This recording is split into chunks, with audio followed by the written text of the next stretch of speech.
छोटी सी लड़की अपने माता पिता के साथ रहती थी।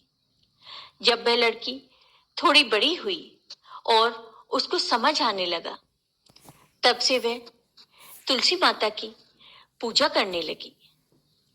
उसके प्रतिदिन का नियम था कि वह तुलसी माता का पूजन करने के बाद ही खाना खाती थी। धीरे धीरे समय बीतने लगा और वह लड़की शादी के योग्य हो गई। तब उसके माता पिता ने उसकी शादी कर दी। शादी में उस लड़की के माता पिता ने उसे एक तुलसी का गमला दिया। अब वह लड़की अपने ससुराल पहुंच गई। ससुराल में वह प्रतिदिन सवेरे उठते ही तुलसी पूजन करती, फिर उसके बाद ही खाना खाने बैठती थी। उसकी दो जेठानियां भी थीं। वो दोनों उसका मजाक उड़ाती थी कि बड़ी नियम धर्म वाली बनती है। उन दोनों को उससे बहुत ईर्ष्या होती थी, इसलिए वो दोनों तुलसी जी का गमला छुपा देती थी। वह लड़की बड़ी मुश्किल से गमला ढूंढकर लाती, फिर तुलसी माता की पूजा करती और उसके बाद ही खाना खाती। जब जेठानियों ने देखा कि वह लड़की गमला ढूंढकर ले आती है, तो एक दिन उसकी जेठानियों ने उस गमले को बहुत दूर फेंक दिया।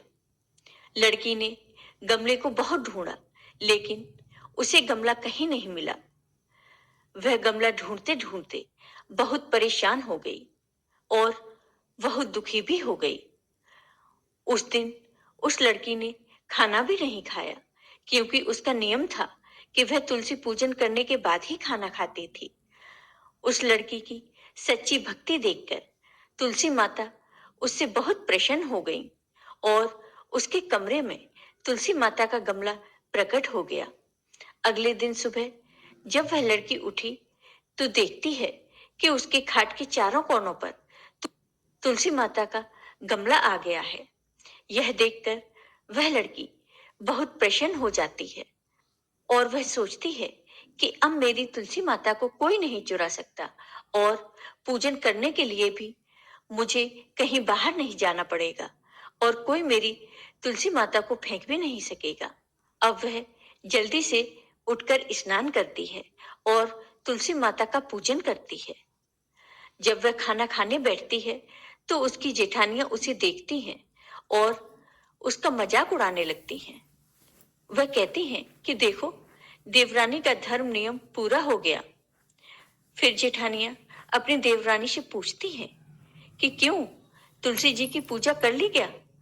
तब देवरानी धीरे से कहती है, हाँ, कर ली।